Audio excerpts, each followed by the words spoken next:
The Locket. Oxhaven's American flag flapped in the wind as rust-eaten grommets clanked against its once white pole. Erosion ate holes into the metal, exposing its hollowed carcass. Decay encased Oxhaven, Mississippi, with its cold hands. Anya West rubbed her arms and shuddered as she drove past the abandoned playground. Swings hung limp under chains coated in brittle rust. It started here. She gripped the steering wheel tighter, pushing the memories away. Her fingers drummed against the dashboard. Almost there. Get the paperwork signed. Get out. She shook her head and exhaled slowly. Oxhaven's once vibrant downtown now sat like a faded photograph.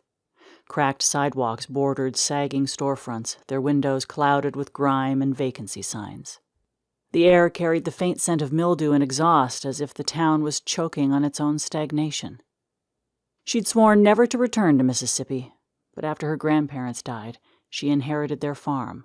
120 acres of prime land now belonged to her. She returned to Hell's Armpit because the state decided to annex part of her property. She missed the court hearing because she couldn't bear going to Mississippi again. Now she had no choice. Paperwork needed to be signed so she could receive payment for the annexed land. She considered selling the property, but Victor, her fiancé, insisted it was a significant investment. They aren't making land anymore. Just keep it. Its value will grow. Anya nodded. Yeah, I guess.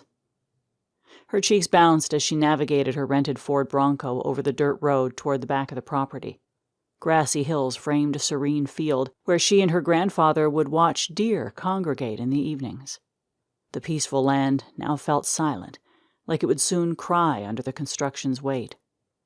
She tensed and she parked near a Watson's construction work truck.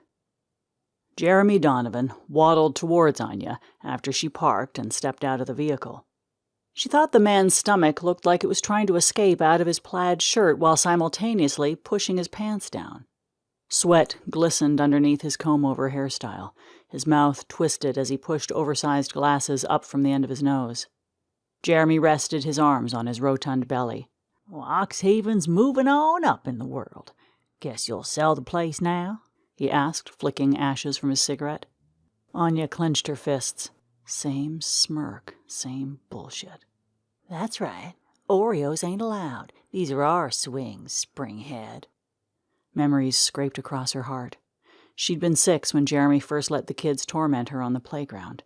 He was the principal and could have stopped them, but he never did. Never looked at her unless it was to scold her, reminding her that she didn't belong. 22 years and he's still the same fat jerk. Anya waved smoke from her face. Still pulling strings to make this town worse, huh? Well, this road'll put us on the map. About time folks noticed Oxhaven. Jeremy placed another Marlboro Red between his lips and grinned. Anya scoffed, eyes narrowing at the bulldozer. Why are you still such a jerk? A construction crew member waved his arm and screamed at the dozer's operator, Hold up, we got bones! Anya walked towards the commotion and froze. The churned dirt reeked of stale mud. Yellow marigold petals and a complete hand bone beckoned to her from the disturbed earth. Its fingers still curled as if holding on to remnants of their former life. She kneeled closer, her stomach clenched when the sun glistened off a thin silver chain. Glancing over her shoulder, she grabbed the small necklace. The little finger snapped and dangled from the chain. She noticed a small locket attached to the jewelry as she stood and shoved everything into her cardigan pocket. The tiny bone was aged, its texture different from modern skeletons she'd studied. This wasn't an ordinary bone. It was a story, a past begging to be researched. You love history too much, her colleagues used to joke. They weren't wrong. She'd spent years studying lost civilizations, digging through remains for vanished voices long buried. She loved her archaeology job, but she never imagined she'd uncover the biggest mystery in her backyard. The crew member looked at Anya. Did you pick something up? No, just dusted off my hands. Doesn't matter if I did. The crew member pointed toward Jeremy. Mayor Donovan said we're good to go. What? Well, I don't care what Mayor Donovan said. This is my land until I sign the annex papers. The crew member hesitated, hands lifting in surrender before he turned and walked away. Jeremy sauntered to Anya with a man next to him. She guessed he was in his mid-40s. His charcoal gray suit looked like he'd yanked it from a duffel bag. He adjusted his tie, which seemed too loose for his tiny neck, and held out his hand. "Frank Dupree." Anya glared at the thin man who came to take away part of her land. "Anya West. Do you have the papers for this annex?" "They're in my truck," he said. "Those bones may pose a problem." Jeremy took a drag from the cigarette and exhaled smoke towards the sky. "Could be Injun bones," he muttered. "This place was Chickasaw territory, you know. Heard disturbing 'em could cause ghostly problems." Frank tapped the buttons on his suit coat. "Got to get the Mississippi Department of Archives and History out here to check. That'll take a few days."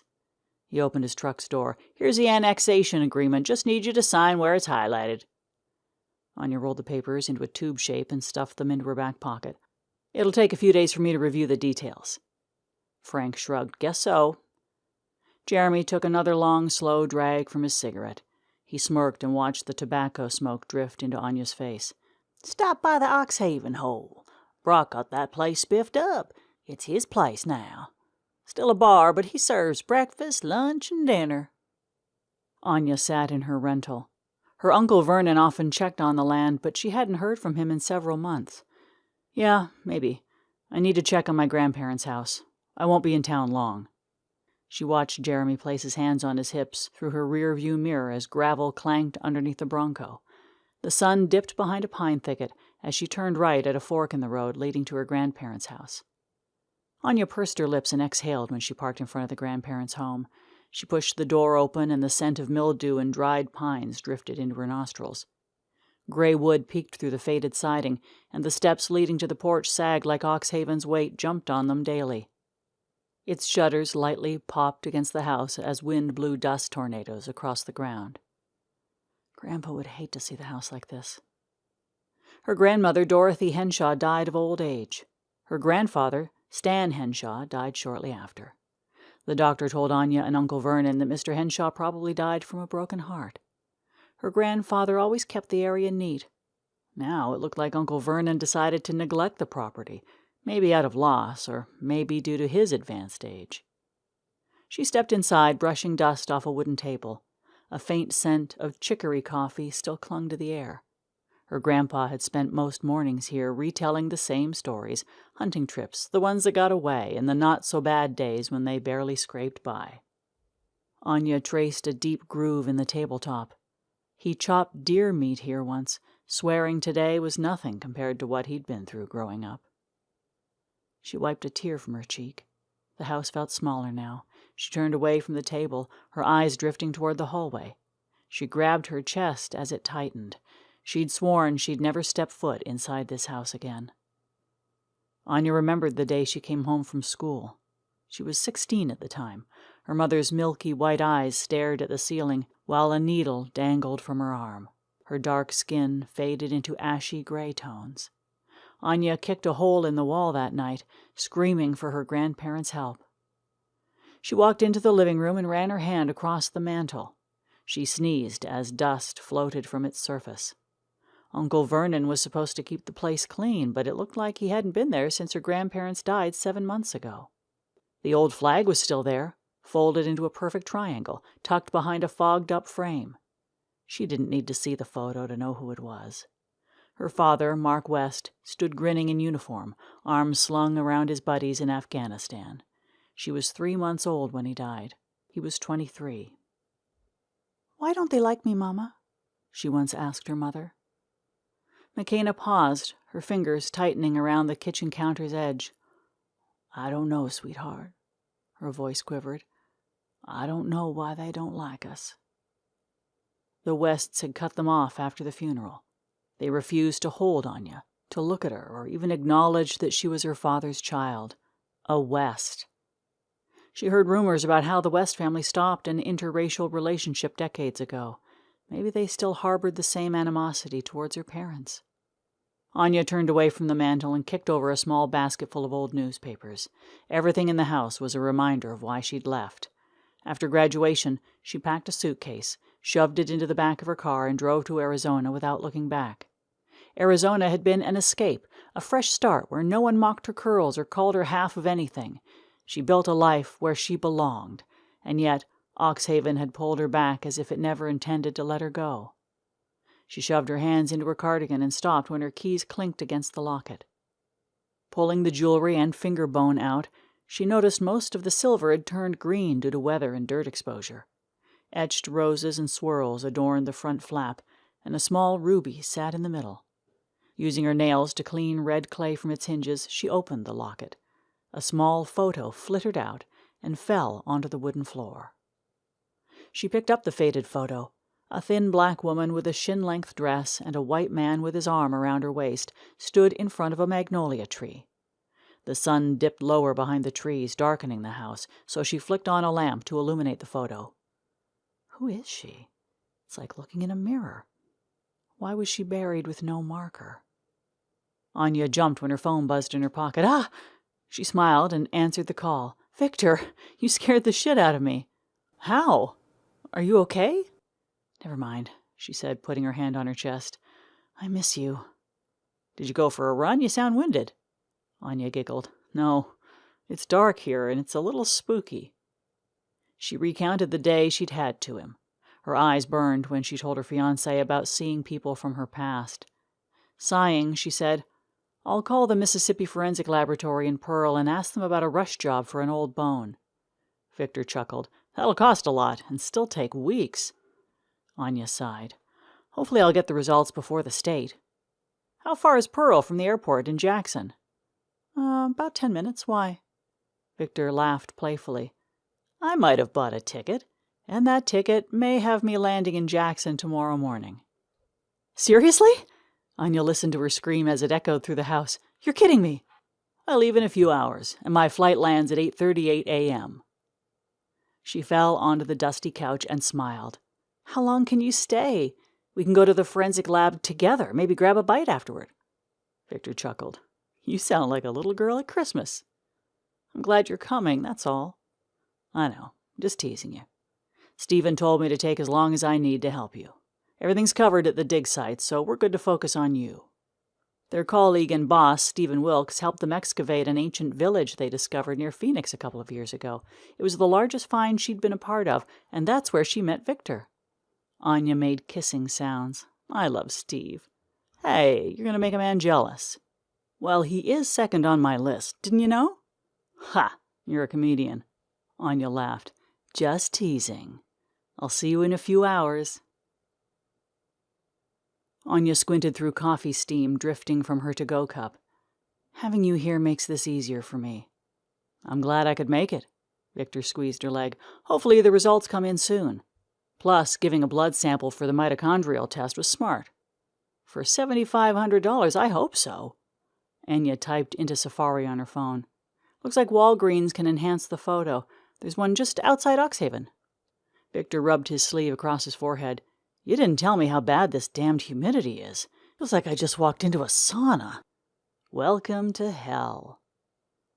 Anya and Victor stood next to Walgreens' photo lab just before lunch. The white machine hummed when it scanned the tiny picture and displayed a digital replica across the screen. Anya selected 2 areas to focus on the enhancement and pressed start. There, that should do it. Victor wrapped his arms around Anya's waist and placed his chin on her shoulder. Kinda strange. They could be us. Other than their clothes? Yeah. Victor nibbled on her shoulder. You know, I'm starting to think the women in your family have a type. Tall men with light hair, pale and blue eyes. Had to follow tradition, huh? Oh, please. Anya chuckled as she pushed against Victor's hips with her butt. I would have found someone with less charm and more stubbornness. You're lucky I lowered my standards. A shiny sheet dropped into the pickup tray below the screen. Anya examined the photo and sighed.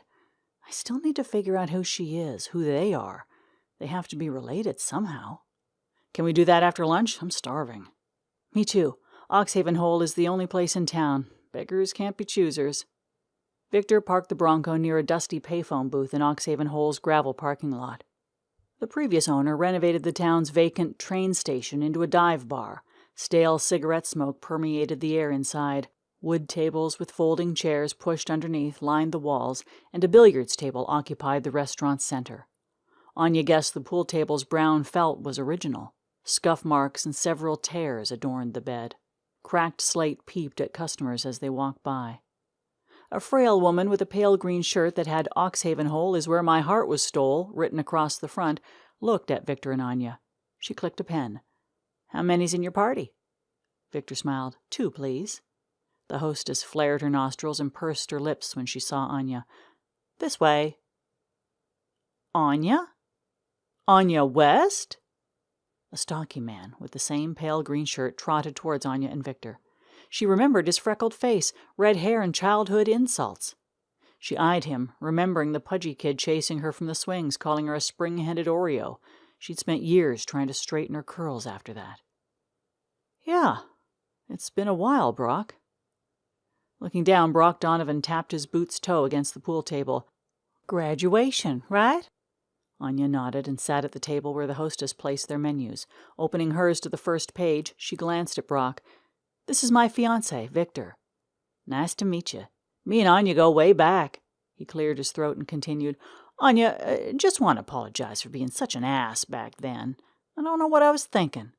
"Scars tend to linger, Brock." He scratched his elbow and stuttered. "So, you here because of the new highway they're putting through your land?"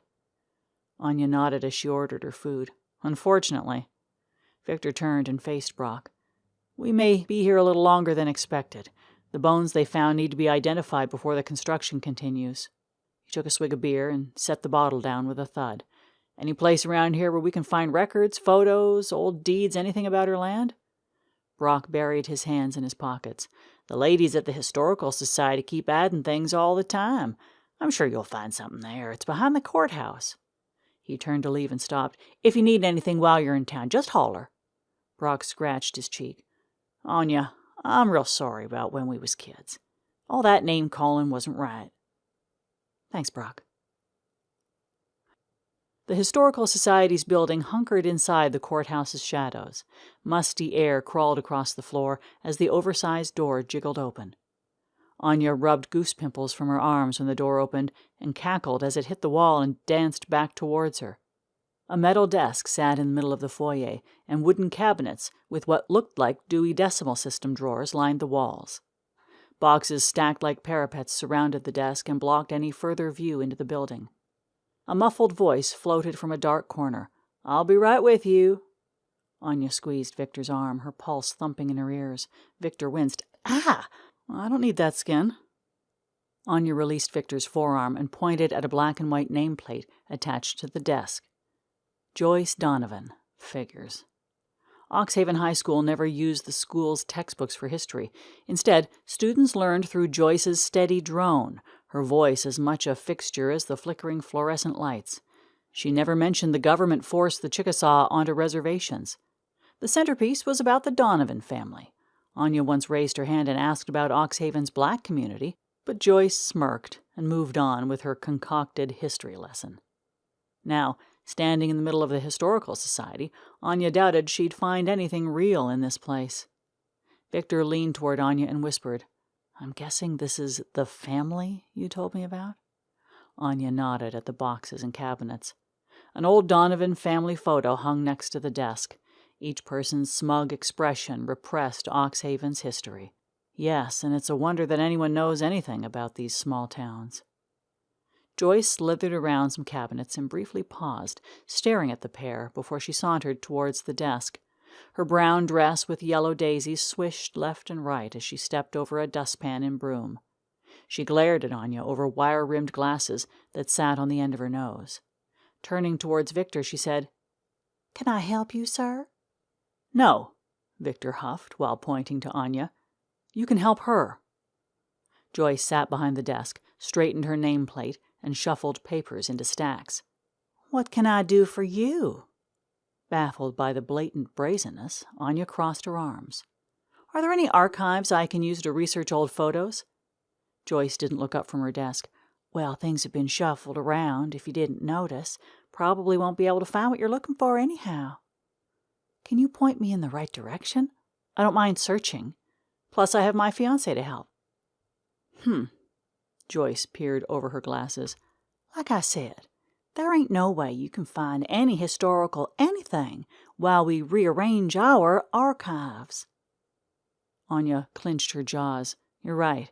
Guess the only thing I'd find in here is Donovan history. Joyce stood and slammed the chair under her desk. Got it all figured out, don't you? Just like in high school. How about do research somewheres else? Ain't got time for a lecture from the likes of you.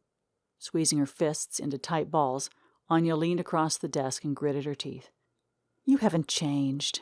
You're stuck, just like this town. Anya swiped the paper stacks to the floor. The muted thud lingered, as if the commotion disturbed history itself. Joyce rummaged through her purse and pulled out a flip phone. Brushing white strands from her eyes, she yelled, Get out of here! The phone let out a dull tone as her finger jammed against a plastic button. Go! You ain't welcome here! Anya's breath hitched. She hated this town. Hated Joyce, but mostly she hated how Oxhaven pulled this anger out of her. Anya thrust her arm towards Joyce's face, making the L shape with the middle finger and thumb. Screw you in this damn town! The wooden door cracked as she shoved her body against it. The earlier cackle now cried when the door hit the building's concrete wall. She stomped toward the Bronco, her footsteps echoing against the courthouse. Victor trotted behind her and let out a slight whistle. Babe, was that necessary? What? You can't be serious. Victor ran a hand through his blonde hair. She's horrible. He rubbed the back of his neck and stared at a wilted oak tree. But causing a scene like that isn't the way to find answers. He gently caught her hand and stopped her. There's got to be another way to find out who these people are. Just not like that. Promise? She turned and slid her arms around his waist. I'm tired of this. It's always been this way here. It's why I couldn't bring myself to stay longer after my grandparents' funerals. Victor kissed her forehead. I don't understand everything, but I can see and feel why you didn't want to come. Plus, I'm here, as long as you need me to be. A quiet breath slipped from Anya's lips, lifting into a smile. Thank God. She opened the SUV's door. Let's go to the farmhouse. It's a sad but beautiful area. Anya leaned in, her teeth grazing Victor's bottom lip before she caught it between hers. A deliberate pull that sent heat curling between them. You don't know how much I needed this, she murmured, her voice low, almost reverent. She melted into him. The night's weight dissolved as she pressed against his chest, seeking warmth, something unspoken. Victor's arms closed around her, steady, offering security she hadn't realized she craved. A shiver like a quake's aftershock trickled down her legs as his fingers traced lazy circles along her shoulder blades. The damp sheen on her skin caught the low light and sparkled like scattered diamonds. Her hands slid down, finding their place on his thighs, grounding herself in his strength. She allowed herself to exhale and surrender to the quiet understanding between them. Anya smiled and kissed Victor. I don't know what happens if those bones belong to a family member, but I can't do it alone. That's why I'm here. I figured you'd need the support. You're just here for the sex. Anya thumped Victor's nose and pulled him in for another kiss. I hope you don't think this means I'm going to start liking you. Victor chuckled, tugging at her hair. I wouldn't dream of it. A sharp knock startled them. Victor exchanged a glance with Anya before swinging his legs to the floor. Slipping on his khakis, he said, You expecting someone? No. Anya dressed and followed Victor to the kitchen. Victor grabbed a broom handle and opened the door. Brock Donovan ran his hands through his hair and shifted his stance. I found something you might want to read, Anya. What is it? Brock handed her a leather book and a manila envelope. Saw the mail carrier at the end of your driveway. Figured I'd bring the letter so you didn't have to walk. He scratched his chin and pointed to the book. This is my grandma's journal. It was Sadie Donovan's before that. She was my great-grandma. They stopped writing in it after a while. Some damning stuff in there. Anya flipped through the journal and tilted her head. Why did you bring this to me? Brock jammed his hands inside his pockets. My grandma said you came storming into the Historical Society, demanding she give you information. Victor leaned on the broomstick. And you believed her? No. Brock put up his hands. Not at all. I know how she is. Look, I stay away from my family now. They're bad news. All of them are. Victor placed the broom handle behind the door and stepped outside. Does she know you took the journal? Brock chuckled. Nope. Grabbed it from her roll-top desk earlier. I figured you might find something in there, since it's so old." Picking up a small stick and snapping it, he looked at Anya. "Sorry about that, by the way." "What, that I'm dealing with the state taking my land? Or that your grandmother's a bitch?" "Both, I guess." Brock drew circles in the dirt with his boot's toe. "It's sad about your grandparents. I grew to like and respect 'em." Anya gazed at the trees and listened to a dove cooing in the morning breeze. "So what's in this journal?" Brock flipped a small piece of paper hanging from the book. "I marked a page you might want to read. I figured you should know the truth." Adjusting his hat, Brock shook his head. "I can't get behind my family anymore. I've been tired of their shit show for a while now, but this," he tapped the leather cover, "this changes everything. Maybe you can find something to bring down my uncle and grandma. Hell, the whole Donovan legacy. I've planned on moving anyhow, so why not?" Anya nodded and thanked Brock. They exchanged numbers before his truck growled down the driveway. She patted the book and closed the door. Victor poured 2 cups of coffee and pointed at the journal. "Well, shall we?" Anya read from the bookmarked page. The first entry was dated April 3rd, 1924. "As you know, I simply cannot fathom him dating her, no matter how pretty she may be. We cannot tolerate—" Surprised by another knock, Anya placed the journal on the table and opened the door. "Uncle Vernon?" Vernon Henshaw leaned on a cane. Loose folds hung beneath his chalky blue eyes, and dark skin highlighted the pink rims around them. "Well, you going to let an old man in, or am I going to stand here like a knot in a log?" "Sorry, I thought you were—" Uncle Vernon huffed as his cane tapped across the wooden floor. "What, dead?" He grabbed a chair and pulled it out. "You ain't never called. Makes sense you think I'm dead." Anya poured him some coffee and sat next to him. "How'd you know I was here?" "Shit, half of Mississippi knows you're here. Been causing all types of trouble, from what I hear." "Me?" Anya slammed her cup on the table. "Asking questions about a photo I found? How's that causing trouble?" "It's the Donovans. It's always the Donovans." "Look," Uncle Vernon grunted as he stood up, "I seen what happens, girl. I seen what that family does to people who goes poking around in their business. You don't want to go digging up old dirt in Oxhaven. Some things are better off left buried." He hobbled to the door and stood with his back turned towards Anya. "Please, just leave things alone." "What? Leave what things alone?" Uncle Vernon bowed his head. "Anya, for heaven's sake, just leave things alone. Nothing good's gonna come from you meddling." He held up his hand and walked toward his truck. Victor massaged Anya's shoulders. "Hey, we have the journal and the DNA results. Let's see what they say." A slow breath left Anya's lips as she lifted the manila envelope's flap. "Ms. West, the DNA from the skeletal remains shares significant genetic markers with the blood sample provided, suggesting a direct maternal relationship, for example, grandparent or great-grandparent." The paper bent backward in her loose grip and fluttered to the table. A family photo hung on the wall in front of her. Her grandmother's voice echoed in her mind. "Anya, your toughest times are like staring into a glassy lake. All the answers you're looking for are there at the bottom. The only thing between you and them is the reflection." She could still see her grandmother at the sink, hands deep in soapy water, pausing to tussle Anya's hair before turning back to the dishes. Victor patted her hand. "Babe, you okay?" "Yeah, just thinking about my grandmother's pearls of wisdom." Anya flipped the journal open to the marked page. Holding the coffee mug with both hands, she sipped from its warmth. "We cannot tolerate such indiscretions. Our family's legacy must not endure such a scandal. That girl, Ida Everly, must be removed from the equation, with child or not. My brother, fool-headed though he may be, Everett must come to his senses before further damage is done." "What the—" "My grandmother often talked about never knowing her mother, but her name was Ida Everly. Apparently my great-grandmother disappeared after she gave birth to my grandmother." Anya stood and gripped the table, her knuckles turning white.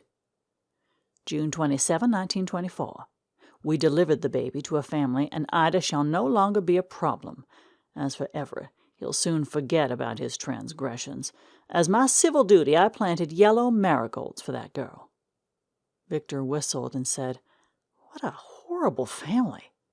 They've always been assholes. Small-town aristocrats. Gotta keep it pure. Anya turned a few more pages and stopped. Listen to this. October 2nd, 1924. The truth is no longer hidden. Uncle Samuel, loosened by whiskey, could not hold his tongue. He told Everett where we buried her. Everett left a note detailing his hatred for our family. Anya sniffled and wiped her nose. She traced her great-grandfather's name, imagining him where she once stood. I need to read more. October 21, 1924. Everett has taken his own life over that wretched girl. Father found him this morning, swinging from an oak tree near her grave. A disgraceful end to his foolishness. I knew she'd taint this family, and now I have been proven right. No more. We shall not submit to their kind. This is our land, our town, and we shall keep it so. Holy shit, Vic. Do you know what this means? Refilling his coffee mug, Victor offered Anya a warm-up. Ida Everly is your great-grandmother, and she was murdered. Yes, but it also tells me why everyone in this town is so damned afraid of that family. All of the ridicule and hatred flooded her mind. Anya felt connected to her great-grandmother, like their lives collided at once. Anya stood and looked out the window over the sink. Her phone buzzed across the table. It's Brock. She placed the phone to her ear. Hey, Brock, forget something? There's a monthly meeting at the courthouse. Do you think that journal provided you with enough information to stir up some old-fashioned shit?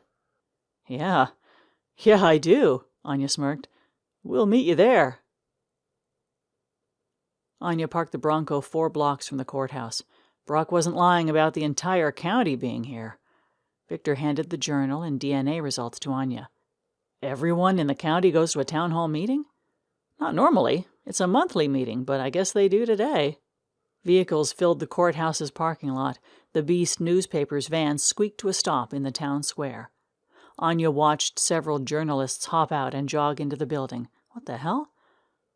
Anya! Hey! I hoped you'd find a parking spot. Brock jogged over to Anya and Victor. Placing his hands on his hips, Brock shook his head. Place is nuttier than a squirrel's turd. Tell me about it, Anya said, pointing at the dust. It isn't spring, so this isn't pollen. Everyone's been riding out to the construction site. Those bones has everyone jostled a bit. News crews from all over came to this meeting.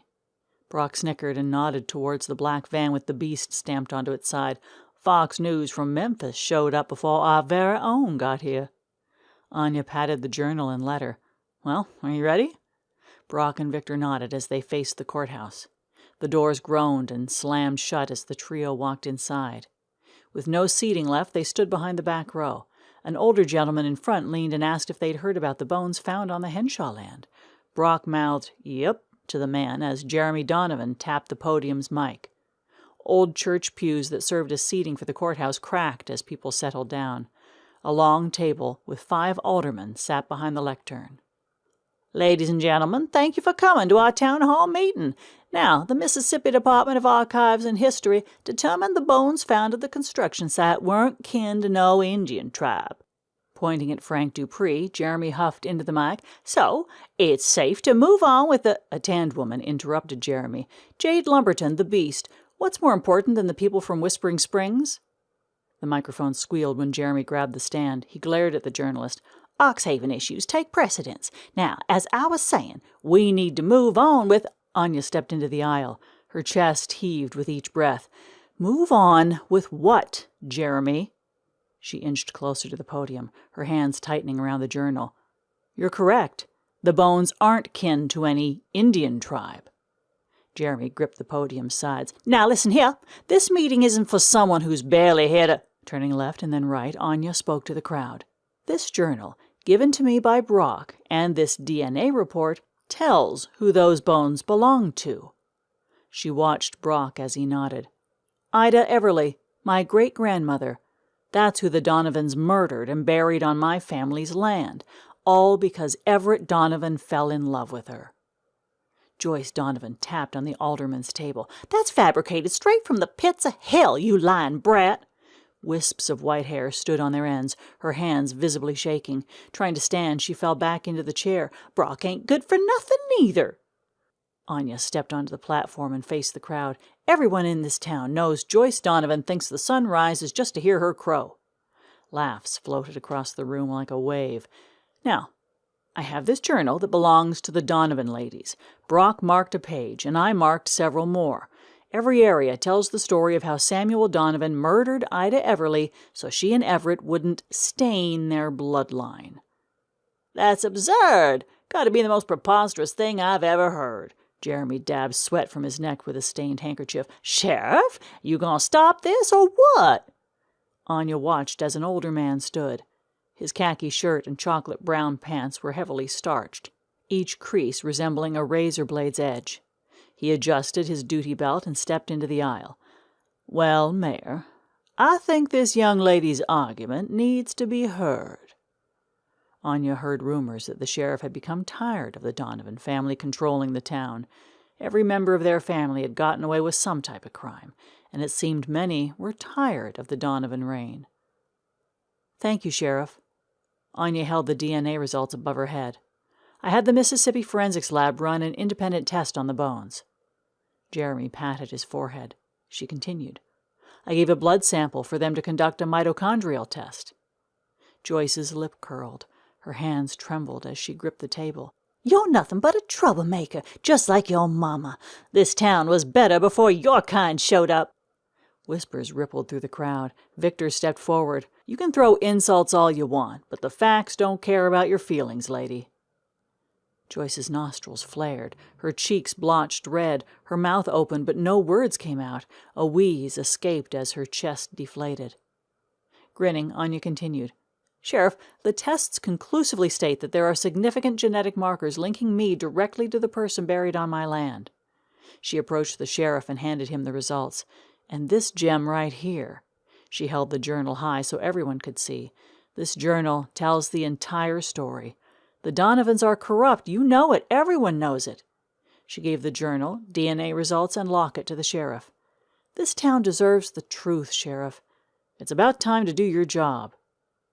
Anya heard some mention that the Donovans should be removed from any political position. Others shook their heads and watched Anya as she shoved the courthouse's doors open. She turned and locked eyes with Joyce and then shifted to Jeremy, letting the silence stretch for several seconds. A black curl fell across her face as a breeze drifted across her body. She stood in the sunlight and smiled. A squeak echoed through the speakers as Jeremy stuttered, "Oh, order, ladies and gentlemen." He slumped into a chair. "This ain't over, Sheriff. You hear me?" The sheriff straightened his tie and put on his cowboy hat. "Looks like we have some history to correct. Seem right to you, Mayor?" The murmurs became full conversations. One couple said, "If this is true, how many more lies have they told?" Another group responded, "Maybe the Donovans need to step down." The sheriff shook his head, flipping through the bookmarked sections. Murmurs filled the room. Anya rubbed her arms, goosebumps prickling her skin. She turned and stepped outside, inhaling deep. The air felt different, lighter. For the first time, she wasn't the one carrying the weight. Several reporters followed her, Victor, and Brock outside. Each one shoved a mic into her face. A journalist walked next to her. "Ma'am, I'm Jade Lumberton from The Beast. Are you saying the Donovan family was complicit in your great-grandmother's death?" "Ask the sheriff for an interview about correcting history. He has the evidence." "Ma'am, please just a few moments of your time." Anya touched Jade's shoulder. "Look, you seem like a great reporter, but please get the scoop from the sheriff. I have something to take care of." Sun rays spread like a blanket across the field as Anya, Victor, Brock, and Uncle Vernon crested a hill overlooking the construction site. Brock and Victor heaved a young magnolia tree from the back of Uncle Vernon's truck. A small backhoe tractor hummed as it dug a deep hole atop the hill. Its operator dumped the fresh soil into a growing pile and moved the tractor to the side. Brock took off his sunglasses and pointed at the hole. "I think this ought to do it." Anya nudged Brock's arm. "Thank you for doing this." "No problem. My crew loves digging holes anyhow." Brock pointed at the backhoe. "They damn near broke their necks running out the door to load that thing." Anya held a magnolia flower between her thumb and forefinger. "Let's do this." Victor and Brock lowered the young magnolia tree into the ground. Uncle Vernon tied 3 guide ropes onto the trunk, and the men staked them on the ground. Anya dumped the dirt into the hole and patted it with a shovel. Touching the dirt, her hand lingered. "You are not forgotten, Great-Grandma." The wind drifted through the trees' leaves, whispering a thank you to Anya. A mourning dove's coo drifted across the field as the grass danced. "She's here. I feel her." Uncle Vernon lowered his head, wrinkles forming under his chin. "Should have done something a long time ago. Just too damn scared, is all." Anya watched a doe and fawn creep into the field near the construction site and hugged her uncle. "I don't think you need to be scared anymore." She kissed her uncle's cheek and turned towards Brock. "Dinner at the Oxhaven Hole tonight?" "You bet. It's on the house." Anya and Victor paused and looked through a consignment shop's window in downtown Oxhaven. Autumn colors danced across its newly installed glass. 3 months. Feels different now, doesn't it? Victor hugged her from behind. "It's lighter." Anya spun slowly, arms out, taking in the town. The storefronts weren't brighter. The streets weren't cleaner. But something shifted. "Maybe it's time I stopped running," she whispered. Victor smiled. "I'd say you already have." They strolled past a back street. A rustling sound made Anya pause. Jeremy grumbled, hunched over and shoved cans into a garbage bag. The town's scraps had become his to clean up. Anya glanced at the pedestrian light. It turned green. She stepped forward.